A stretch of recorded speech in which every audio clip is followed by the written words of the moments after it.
आपका हार्दिक स्वागत है दोस्तों। आज हम फिर से आपके लिए लेके आए हैं दोस्तों एसएससी जीडी के लिए very important class. SSC GD के लिए 10 प्रश्नों की करंट अफेयर की इंपॉर्टेंट क्लास है जो एसएससी जीडी में आपको देखने को मिल सकती है दोस्तों। तो हमारा जो सबसे पहला क्वेश्चन है, कौन सा भारतीय राज्य आधुनिक पोलो सांगोल काइजेई का जन्म स्थान है दोस्तों? ठीक है, किस राज्य में है? तो ए असम, बी मणिपुर, सी पश्चिम बंगाल और डी बात कर लेते हैं दोस्तों अरुणाचल प्रदेश की। अरुणाचल प्रदेश कौन सा है दोस्तों? अरुणाचल प्रदेश। तो आपको सही आंसर बताना है, इसका सही आंसर कौन सा रहेगा तो आपको बताना है दोस्तों।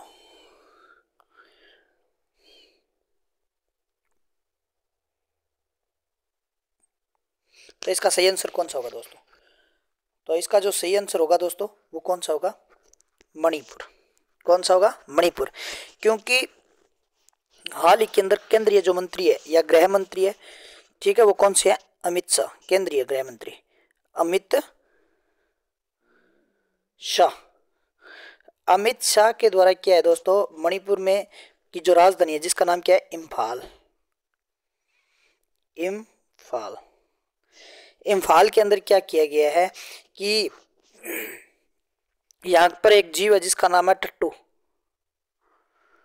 टट्टू जीव होता है दोस्तों, जिस पर क्या पोलो की जो खिलाड़ी हैं सांगोल कांगजेई, ठीक है, उनकी क्या है 120 फीट ऊंची प्रतिमा का अनावरण किया है दोस्तों। क्या किया है? अनावरण। और स्वदेशी खेल पोलो को बढ़ावा देने के लिए, ठीक है, इनका अनावरण किया गया।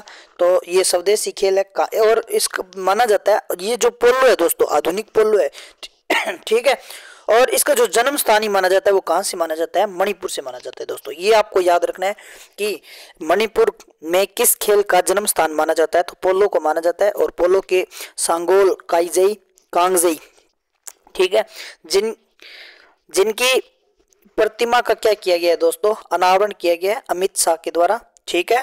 और ये जो खेल खेला जाता है वो किस जीव पर खेला जाता है दोस्तों? तो टट्टू नामक जीव पर, ठीक है। एक ये क्या जानवर है और ये प्रजाति क्या हो रही है फिलहाल के अंदर?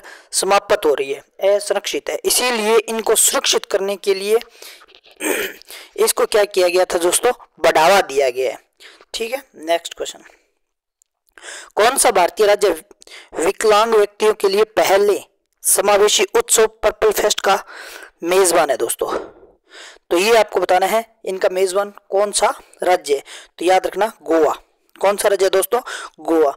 क्योंकि 2023 के अंदर विकलांगों को बढ़ावा देने के लिए, ठीक है, और साथ में लेकर चलने के लिए ये पर्पल फेस्ट का मेजबान गोवा बना दोस्तों, ठीक है। नेक्स्ट क्वेश्चन, कौन सा राज्य वार्षिक ऑरेंज उत्सव मनाने के लिए जाना जाता है दोस्तों? तो नागालैंड। क्योंकि 2023 के अंदर नागालैंड की जो राजधानी है जिनका नाम क्या है दोस्तों? कोहिमा,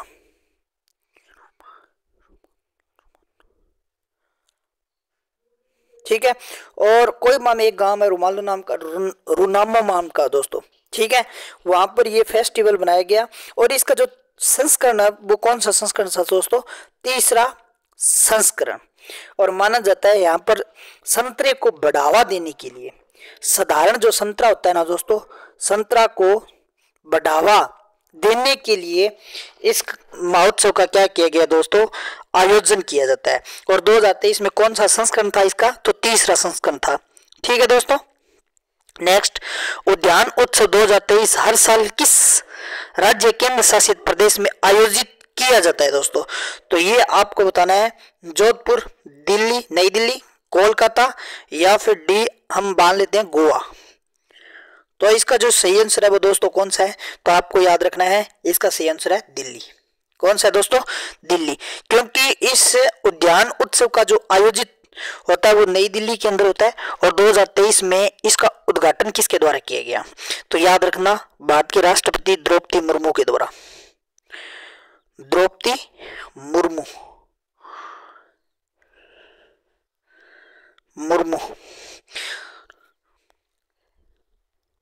के द्वारा इसका उद्घाटन किया गया था। और यह भी माना जाता है कि दिल्ली के अंदर मुगल गार्डन है दोस्तों। कौन सा गार्डन है?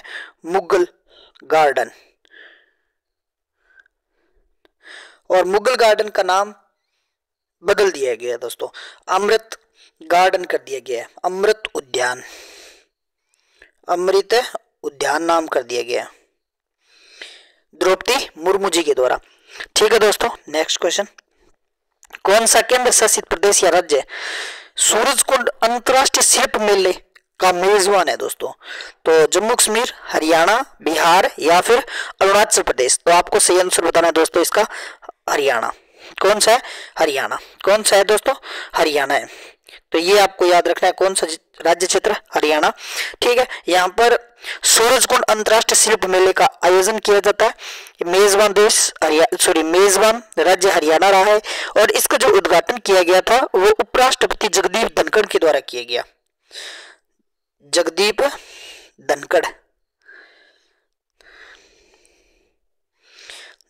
धनखड़ के द्वारा उद्घाटन किया गया था। और इसकी जो थीम है दोस्तों, इसकी थीम वो किसको लेकर बनाई गई दोस्तों?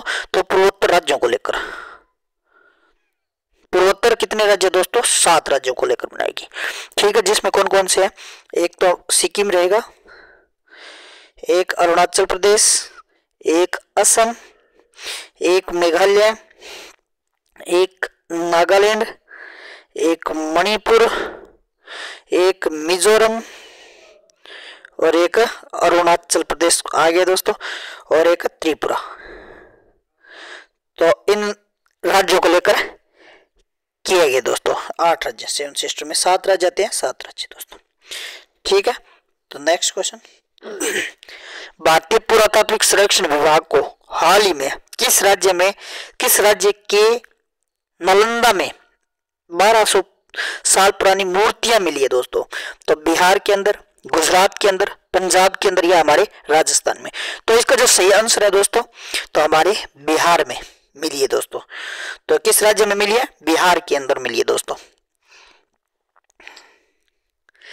महरौली पुरातात्विक पार्क किस राज्य केंद्र शासित प्रदेश में स्थित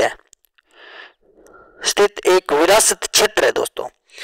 उत्तर प्रदेश, नई दिल्ली, कोलकाता या पंजाब? तो ये महरौली पुरातात्विक जो पार्क है दोस्तों, वो कहां पर है? नई दिल्ली के अंदर है। कहां पर है? नई दिल्ली में। और माना जाता है कि महरौली पुरातात्विक पार्क के अंदर ही 100 से अधिक क्या है दोस्तों? स्मारक स्थित है। ठीक है, पुरातात्विक स्मारक अवस्थित है। ठीक है, दूसरी बात यह है कि यहाँ पर G20 की क्या करवाई गई थी दोस्तों? बैठक करवाई गई थी। ये भी आपको याद रखना है दोस्तों। त्रिवेणी जो कुंभ महोत्सव का मेजबान है किस राज्य में स्थित है दोस्तों? असम, पश्चिमी बंगाल, उड़ीसा या फिर कर्नाटक? तो इसका जो सही आंसर है दोस्तों वो कौन सा है? पश्चिमी बंगाल। क्योंकि माना जाता है त्रिवेणी जो कुंभ महोत्सव है, ठीक है दोस्तों, ये कहां पर मनाया जाता है? पश्चिमी बंगाल में मनाया जाता है। और माना जाता है गंगा नदी के तट पर बनाया जाता है। गंगा नदी के तट पर बनाया जाता है। ठीक है, और दूसरी बात ये है दोस्तों कि ये जो महोत्सव है ये 700 साल पहले क्या कर दिया गया था दोस्तों? बंद कर दिया गया था। ठीक है, और अभी पिछले 2 सालों में ही इनका पुनः इस महोत्सव को पुनः बंगाल के लोगों ने जीवित किया है दोस्तों। ठीक है, पिछले साल इसका पहला आयोजन हुआ था और अब दूसरा आयोजन हुआ है दोस्तों इसका। ठीक है, ये आपको याद रखना है। त्रिवेणी जो कुंभ महोत्सव ठीक है, वो किस राज्य में बनाया जाता है? तो पश्चिमी बंगाल में ही मनाया जाता है। और अब की बार दूसरा बनाया गया था, और इससे 700 साल पहले क्या कर दिया गया था? बंद कर दिया गया था। माना जाता है कि ये प्राचीन काल से ही यहाँ पर मनाया जाता था। ठीक है दोस्तों, नेक्स्ट क्वेश्चन। अपने अनुष्ठानों के लिए एक यांत्रिक संजीव हाथी का प्रयोग करके करने वाला पहला मंदिर किस राज्य में अवस्थित है? तमिलनाडु, केरल, तमिलनाडु के अंदर, या फिर केरल के अंदर, या फिर आंध्र प्रदेश के अंदर, या फिर उड़ीसा के अंदर? तो इसका सही आंसर है दोस्तों केरल के अंदर है। कहां पर है? केरल के अंदर। ये आपको याद रखना है क्योंकि ये केरल में है और माना जाता है कि यहाँ पर एक संजीव हाथी बनाया गया है, रोबोटिक हाथी। ठीक है दोस्तों, और ये किस मंदिर में स्थित है? तो कृष्ण मंदिर में स्थित है, कृष्ण मंदिर, जो कहां पर है? केरल में। नेक्स्ट, हाल ही में किस राज्य ने 1300 साल पुराने बौद्ध स्तूप का पता चला है? तो बिहार, उत्तर प्रदेश, उड़ीसा, एक झारखंड। तो याद रखना इसका सही आंसर है दोस्तों उड़ीसा।